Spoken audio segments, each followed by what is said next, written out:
ഒരു തവണയല്ല, ഒരു 100 തവണ ഞാൻ പറഞ്ഞു. പക്ഷേ താനത് കേട്ടില്ല. അത് എൻ്റെ തെറ്റ്. എൻ്റെയും. ഞാൻ ഉറങ്ങുന്നതും ഉണരുന്നതും തന്നെ മാത്രം ഓർത്തായിരുന്നു. സ്വപ്നലോകത്തായിരുന്നു ഞാനന്ന്.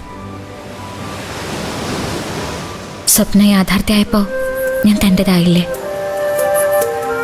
ശരിക്കും തനിക്ക് എന്നെ അത്രയ്ക്ക് ഇഷ്ടമാണോ?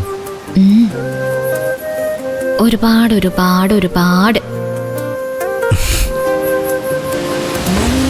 പൂവിതളോ ഒളിമിന്നും പുഞ്ചിരിയായി ചിന്നും പൂമഴയോ നിൻമൊഴിയോ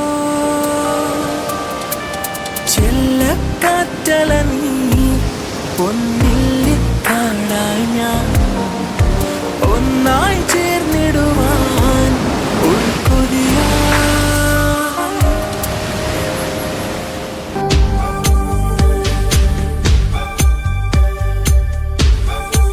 ഫാമിലി ഗ്രൂപ്പ് ഇല്ലാത്ത കുടുംബം ആരെങ്കിലും കേട്ട ചിരിക്കും. പൊക്കിയെടുത്ത് വല്ല മ്യൂസിയത്തിലും കൊണ്ടുവയ്ക്കും. എന്റെ മുത്തശ്ശി, ലോകത്തെ എല്ലാ കുടുംബക്കാരും ഇപ്പൊ പരസ്പരം കമ്മ്യൂണിക്കേറ്റ് ചെയ്യുന്നത് സോഷ്യൽ മീഡിയയിലൂടെയാ. അതേ മുത്തശ്ശി, അടുക്കളയിൽ നിന്ന് പൂജാമുറിയിലേക്ക്, അവിടെ നിന്നും ബെഡ്റൂമിലേക്ക്, ബെഡ്റൂമിൽ നിന്ന് സിറ്റ് ഔട്ടിലേക്ക്, പിന്നെ മുറ്റത്തേക്ക്. മതി മതി, നിർത്ത്. പരിഷ്കാരം ഏറി മനുഷ്യര് തമ്മിൽ ഇപ്പോ ഒരു ബന്ധവും ഇല്ലാണ്ടായി.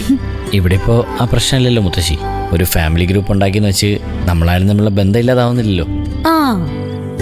ലച്ചുമോൾ എന്ത് പറഞ്ഞാലും ആദ്യമോൻ അതിനെ സപ്പോർട്ട് ചെയ്യും.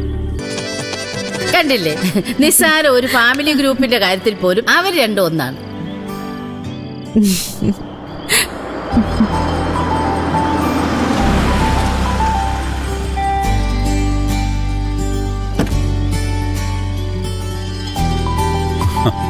എന്താ എല്ലാവരും കൂടെ ചർച്ച?